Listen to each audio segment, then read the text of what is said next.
At the bottom of the world, there's a place like no other.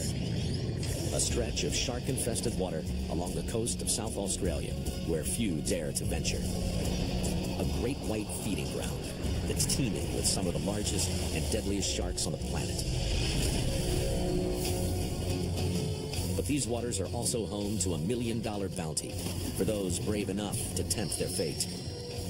A prize sea creature known as the abalone. That bag we just pulled, $2,000. But to harvest it, divers must enter this shark-feeding frenzy. Returning now to our top story. Searchers failed to find any trace of an experienced abalone diver taken by two great white sharks as he returned to his boat off the coast near Port Lincoln. The jackpot is huge, but only if they survive the Great White Gauntlet.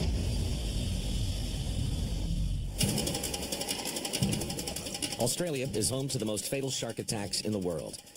A grim fact abalone divers are all too aware of. But for them, the payoff is worth the risk. Abalone is a large sea snail, an international delicacy that can fetch up to $50 per pound.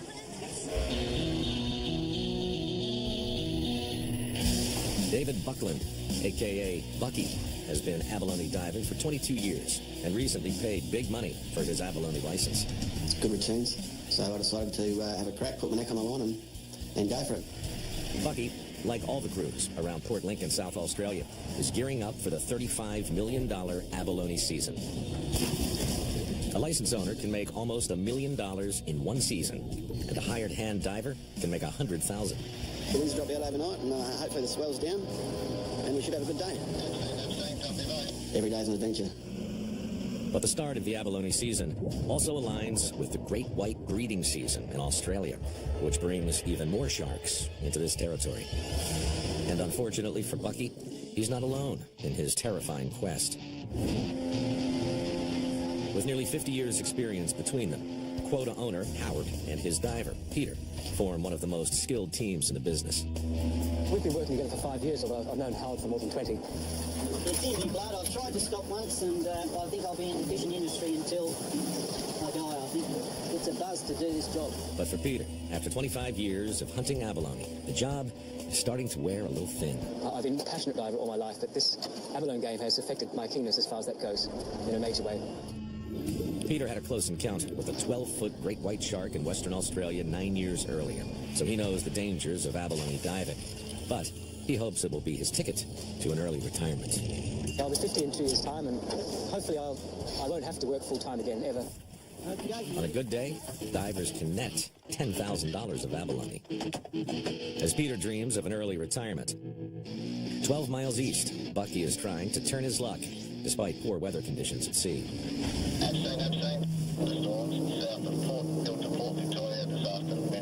And as Bucky knows, the weather in these parts can change in an instant. It's not best conditions, that's for sure. Coming out a bit dark and gloomy, but looks like there's a bit of swell, but I'll still probably give it a go. The diving conditions are far from ideal, but with a huge fishing license debt to pay off, Bucky has no choice. First 12 months was really good. Then everything crashed. Dollar crashed, market crashed. At the moment, we're just keeping our head above water. But at this stage, I don't live long enough to pay off my debts. If I dive till I died, so we just have to hope things come good. As Bucky gears up for his first dive of the day, beneath the surface is the ever-present threat of sharks.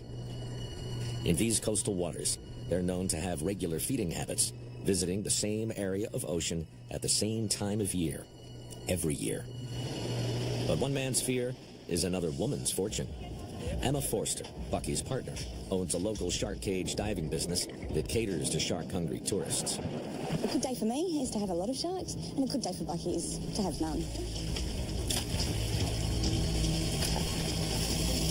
Once Emma's crew lay the bait lines and the blood seeps into the water, these adrenaline junkies could be just minutes away from coming face to face with the demon of the deep. Since they protected them, they're building up in numbers, and yeah, that's definitely a big hazard of the job. While there's no scientific evidence to prove the increase in numbers, the South Australian waters have witnessed 28 shark attacks since 1985. 13 of them fatal. With Emma's shark baiting boat just 25 miles away, Bucky is not taking any chances. This is the electronic shark shield that we use. The shark shield is designed to generate a 25-foot electrical bubble that irritates sharks' sensors, hopefully causing them to flee. But Bucky's greatest line of defense is his cut-down, motorized shark cage. Yeah, well, as you can see, it's not really a cage, it's just more of a scooter. Yep, take every precaution you can and hope for the best. Most abalone hunters use a motorized shark cage. Bucky has customized his. Mine's actually a cut-down cage, it's got no sides. It used to have a cut it off because you're in and out of them all the time, and I found it easier to operate. I didn't like using the full cage. Most motorized shark cages have 2 or 3 protective metal frames. A shark's bite can exert 4,000 pounds of force and crush metal, but the cage would hopefully give the diver just enough time to escape with his life. The cage's propellers are driven by a propulsion unit and powered by hydraulics, fed down a critical hose line from the boat. They also have the diver's main supply line and an additional hose that pumps hot water through the diver's suit, allowing up to 8 hours on the seafloor in shark-infested waters, where temperatures can sometimes drop to the 50s. But the cage can't be used in strong currents, and it slows down the diver and the catch rate. But without it, a diver has little to no protection. And most of the guys in the industry have gone back to cages. There's only a handful that are not using them. I think they're crazy, but everyone's got their own choice to make. 20 miles west of Bucky, Peter and Howard choose to work without a shark cage because Peter thinks it's worth the risk. No, I don't use a cage. I prefer to free swim. For me, it's a very uncomplicated arrangement, and I'm relatively fit, so I don't mind swimming and swimming hard when I have to. We have very few breakdowns without a cage. The blokes that actually use the shark cages, it's more difficult because the shark cages tend to pull the hose underwater. The hose will be just under the surface, and it's quite a big hose. Peter does use the electronic shark shield. This is the shark shield, which is what most of us, I think, wear these days. I haven't had to test it in South Australia yet, and I hope I never have that opportunity.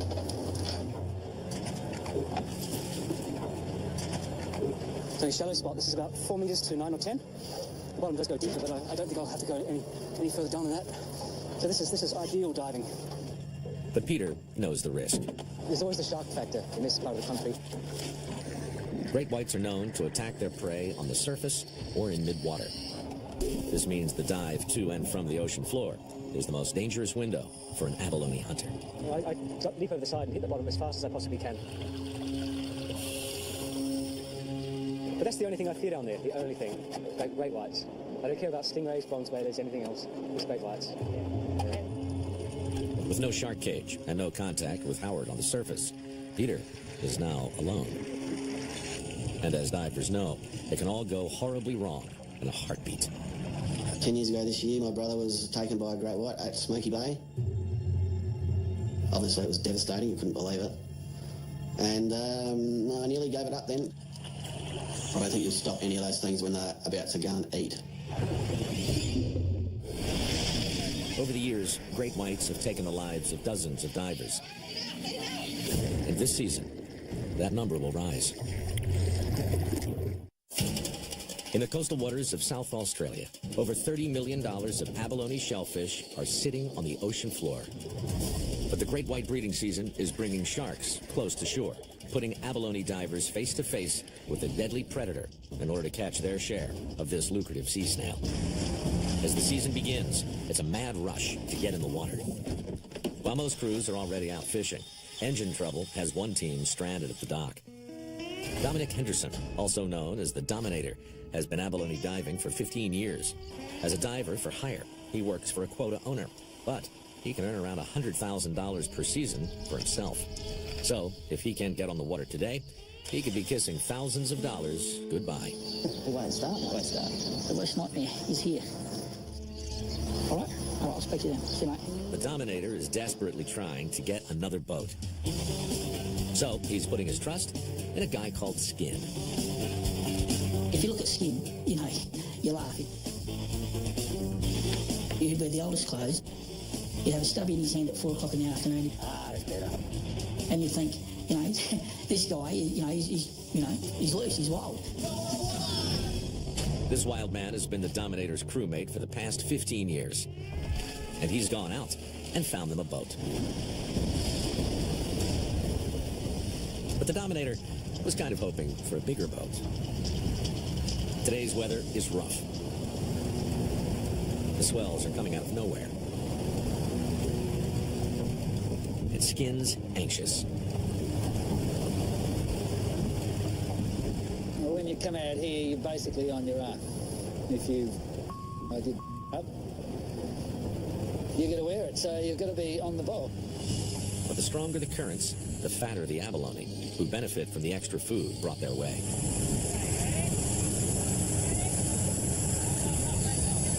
Timing is everything.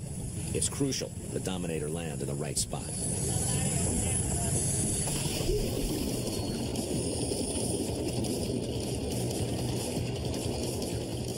It's a crash landing right in the middle of an underwater sandstorm. It's underwater that mild-mannered Dominic really becomes the Dominator. He fights the current and begins his hunt for the valuable shellfish.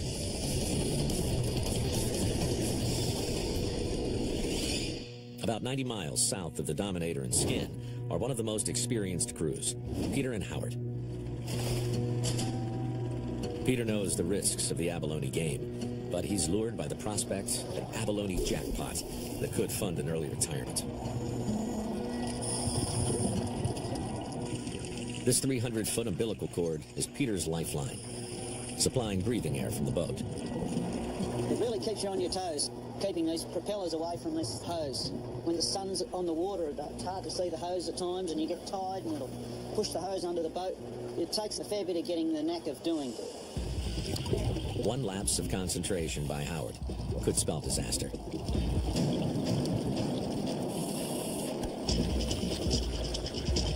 Peter's lucky spot is showing no signs of abalone.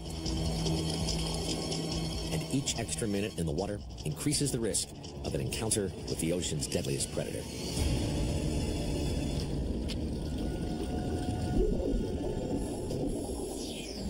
"12 miles from Port Lincoln is Bucky. He's diving in one of the deepest and coldest spots. And right now, his airline is drifting dangerously close to the boat's propellers. With Bucky over 50 feet below the surface, his sheller, Damon, is under pressure to clear the lines. Bucky has problems of his own. He's battling strong currents, poor visibility, and an empty bag. The last thing he needs is a cut airline. I had a cut in 60 foot of water one day. Coming out of 60 foot is no fun when you've got no air. Can't panic. If you panic, you're gone. You just dump your weights and head for the surface. You've got buoyancy in your wetsuit, so you go up pretty fast. You just got to remember to exhale so you don't blow your lungs up on the way up. Damon lifts the boat's propellers out of the water to try to clear the line. Okay, might have a bit of luck now. For Bucky, he has yet to get his first bag of abalone to the surface. But 9 miles away, Howard and Peter have finally struck abalone. Chipping this prized delicacy from its feeding ground before its defense mechanism engages is an art. And we give it a touch an abalone before we chip it off. But they will clamp down very, very hard. These unassuming aquatic snails are amazingly sensitive to predators. If the shadow passes over, it will suck down a little bit harder. And you'll either break the shell or cut the meat when you remove it. Not only will the abalone bleed to death, they'll be worthless on the Asian market. Peter makes quick checks to ensure the abalone are of the legal size. And within minutes, he's well on his way to his first $2,500 bag. Okie dokie, we'll get this bag, eh? Now, it's a race to shell abalone and get it on ice. We'll shut the abalone and we'll put them into cold, chilled seawater straight away, and then pack them in ice in eskies and get them to the factory as quick as we can. We catch two species commercially in South Australia, and that's the black lip abalone and the green lip. The green lips are more favoured by the Japanese. It's a higher quality abalone, so they say, but I've eaten them and I can't tell the difference. In just a few hours, Peter has sent almost $17,000 of abalone up to the surface. I can generally keep track of the number of bags I've sent to the surface, and I know how many kilos are in each bag. 20 kilos is like a benchmark of a good catch in our industry. So I think I've got 190. I'll definitely try and get one more bag to crack 200 kilos. If Peter can fill the final bag, they'll hit the 200-kilo mark and be $20,000 richer, and that much closer to Peter's dream of early retirement. I'm hopefully set up well enough to just work part-time, if at all, but and live still a pretty good life while my health is still good. But the choice to spend extra time in the water can be a dangerous one. That's our job, and that's what we're going to do. We all know the risks, otherwise we wouldn't be doing it. If you couldn't handle it, we wouldn't be doing it. And in this business, risk can lead to tragedy. The diver was attacked, dragged under the water, and there was nothing else sighted. Abalone diving can be a deadly business. 12 years ago, veteran diver Howard's boat sank when a rogue wave struck, leaving him and his sheller floating out on the open water on the upturned hull for hours. It was a pretty harrowing experience. Yeah, well, I just prayed that I was going to survive, and that was it. I wanted to go to shore, and he didn't want to leave the boat, and yeah, it's a toughie, you know. You put somebody a mile offshore and ask them to swim in, and they freeze up. They won't do it. Howard swam for help, leaving his sheller, Danny Thorpe, on the upturned hull. The boat was eventually recovered, but tragically, Danny was never found, presumed taken by a shark when his shredded life jacket was recovered. It's a terrible thing to lose a friend. I was finished with fishing and no more boats, and I suppose it's just in my blood. Yeah, it's sort of... Now I seem fine. I have me good days and bad days, so yeah. 500 feet from the pounding surf are Skin and the Dominator. He wants at least 8 bags. And to get them, he's willing to fight the raging current. Stay in the water all day and keep going. And if it's a nightmare, you've just got to keep going and get as close as you can to that order.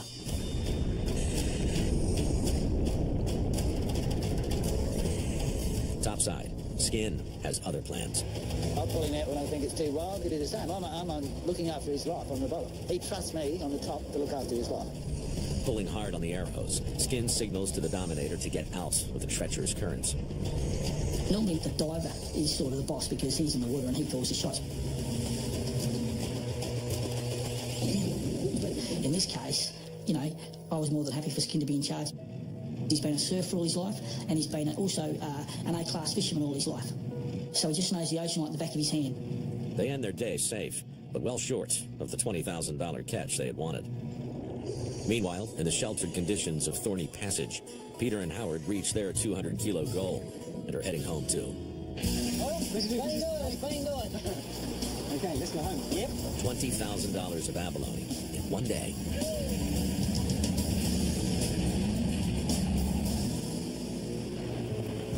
Bucky's day, not as good. He's only sent 1 bag of abalone to the surface. Yeah, we've packed it in today, the weather's gone to...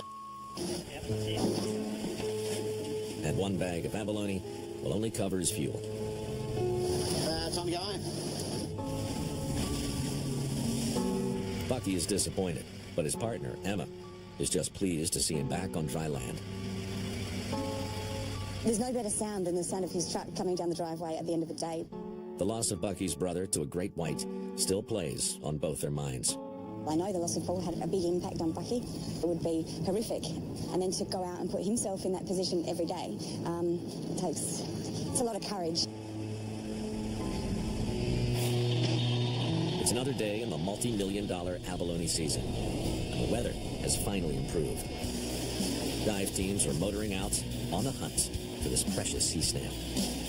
One of them is veteran diver Neil Williams and his sheller, Chewy. At 73, Neil has been abalone diving for almost 50 years. He's an ab diving legend. You know, I love the job. I think that's why I'm still diving today, because it's who you are. Neil's heading to a lucrative a dangerous hunting spot.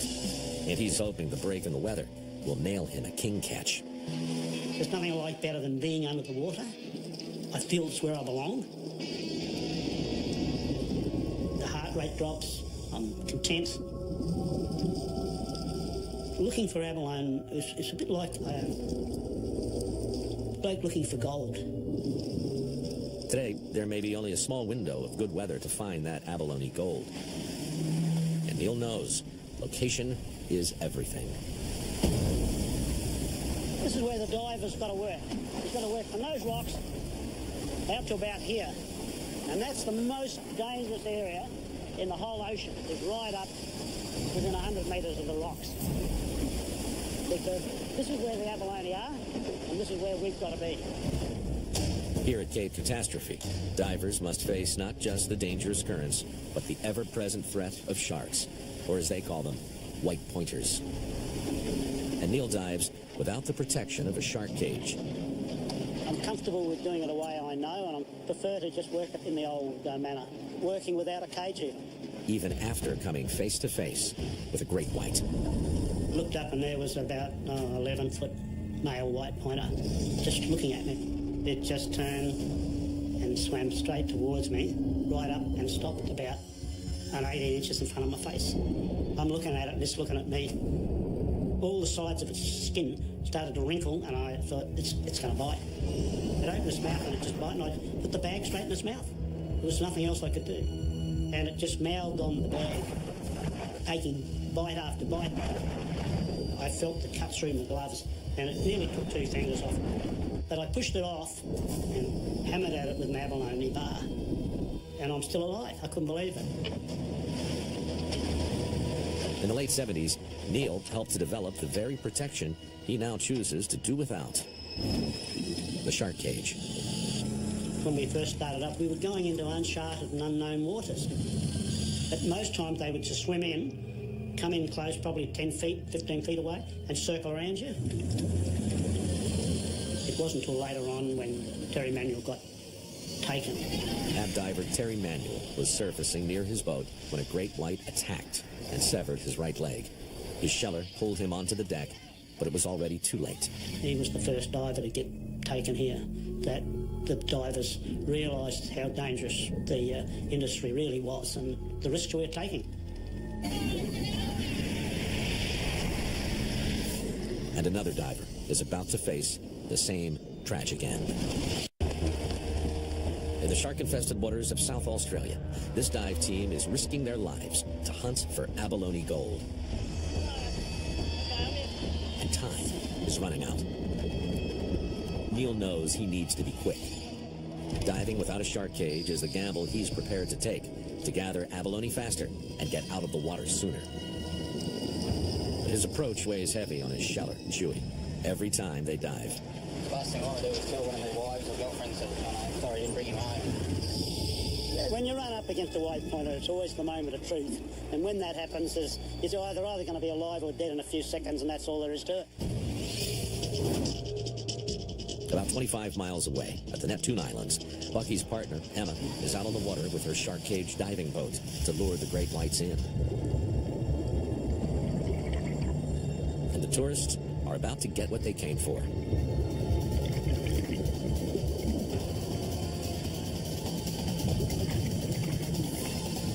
The great white.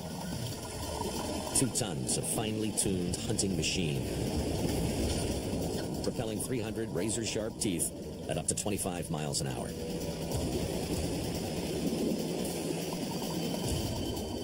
Electrical receptors around their snouts are picking up the minute electrical fields emitted from the divers in the cage.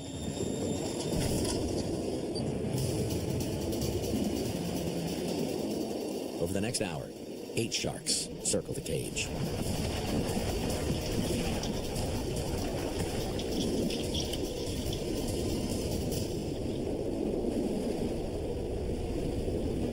It gives me a little bit of comfort knowing that there's been 8 sharks at the Neptune Islands. So that's potentially 8 sharks that aren't following him around, or any other ab divers as well. Bucky is 15 miles north of the 8 sharks at the Neptune Islands. But he's just got a call that a shark has been sighted close to him and the other abalone divers. Bucky has a unique method of protecting himself. This is the power head. This is for a last resort. If I come across a pointer and it's getting very aggressive, I'll get it out and hopefully this will help me get to the boat if it comes to that. It's a 357 Magnum. And you just hit it and it fires the bullet. Well, I've never used it, not on a shark, but hopefully I never do. Up the coast, Skin and the Dominator aren't taking any chances either. Armed with a power head and a shark cage, the Dominator is back in the water, desperate to make up for yesterday's poor catch.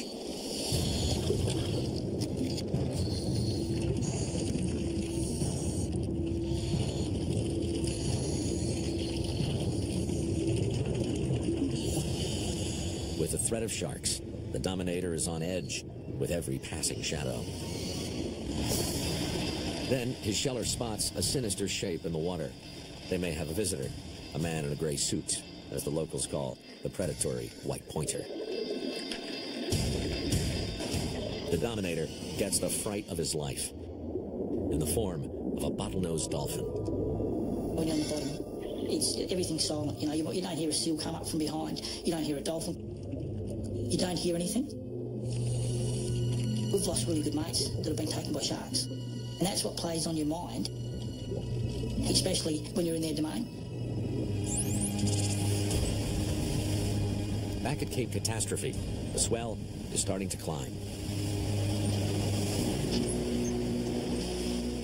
The veteran crew of Neil and Chewy is up against the rocks. Chewy has to dodge the waves and at the same time keep the boat's propeller from cutting Neil's airline. When they send up bags, we've got to wait for the sets, we've got to charge in, grab the bag as quick as we can, throw him another one, and get the hell out of there.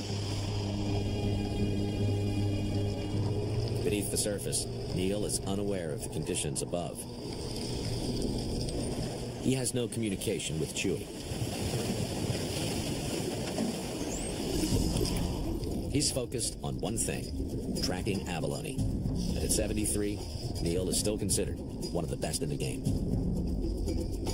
It's like anything. Some guys are very good at it. Some guys are very adept underwater. It's a bit like a shearer. Some guys can shear 100 sheep a day and some guys can shear 200 sheep a day.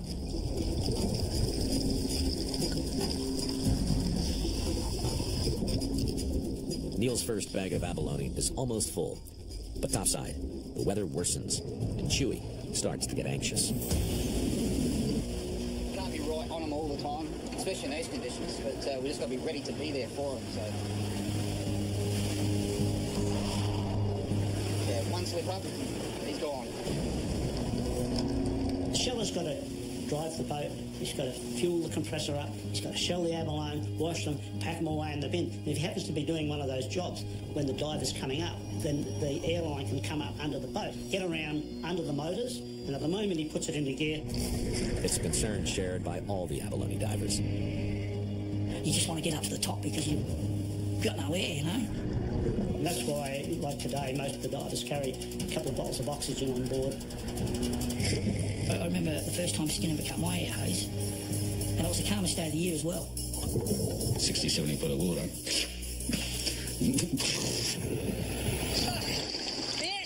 I don't do that very often. As good of operator Skin was, he blamed the motors. He was talking to the motors and telling them that they were in the way. And I was like, bah. Sorry, Tom, about cutting the hose and get back to those motors and, you know. I haven't done it for years now. I have done it, yeah. For Neil, Sheller, Chewy, conditions are just getting worse by the minute. But for one of our divers, it's the shark-infested water that proves lethal.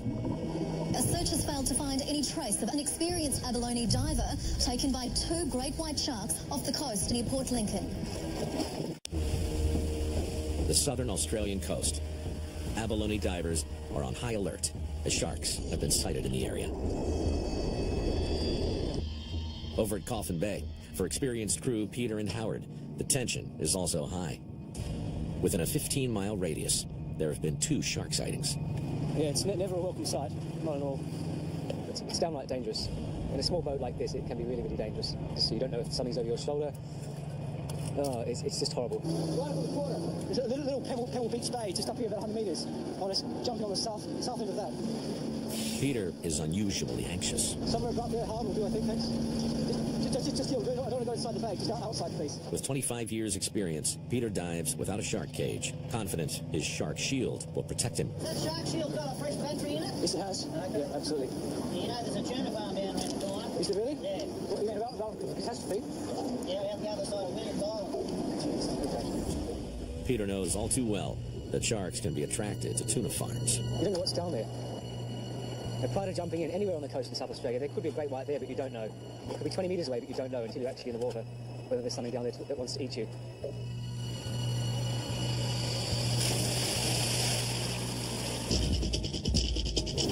"12 miles away at the gap is Bucky. He's diving with an electronic shark shield, a power head, A 357 Magnum. and a shark cage. Take every precaution you can and hope for the best.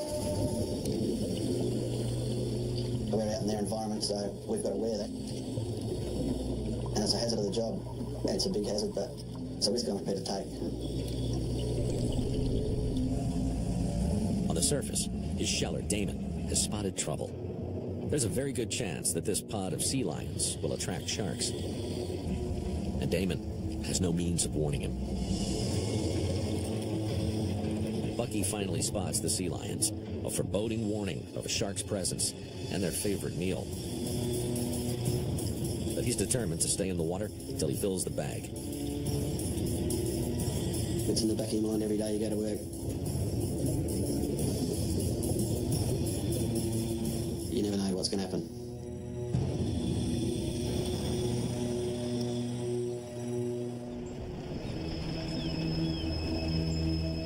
After another tough day at sea, all the crews return to Port Lincoln. All that is, except for one. Returning now to our top story. A search has failed to find any trace of abalone diver Peter Clarkson. 49-year-old Peter Clarkson was taken by two great white sharks off Coffin Bay near Port Lincoln. The distressed skipper, Howard Rod, looking on as his mate was killed. Clarkson was surfacing near his boat when the sharks attacked. The diver was attacked, dragged under the water, and there was nothing else sighted.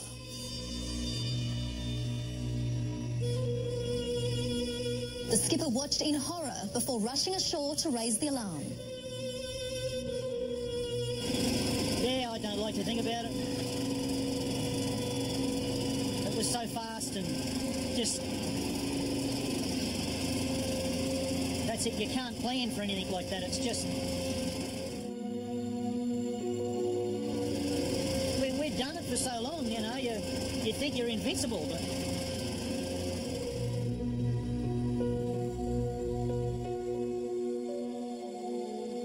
Obviously, all the divers were all ringing each other to try and find out what happened. I didn't know exactly what had happened. I knew he'd been taken. And it hit me like a ton of bricks. He's a good friend. He was one of the best dab divers out there, and, yeah, tragically taken by a shark.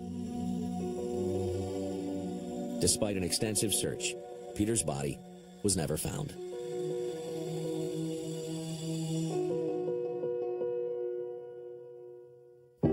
The fear of getting back into the water and back to work is very real.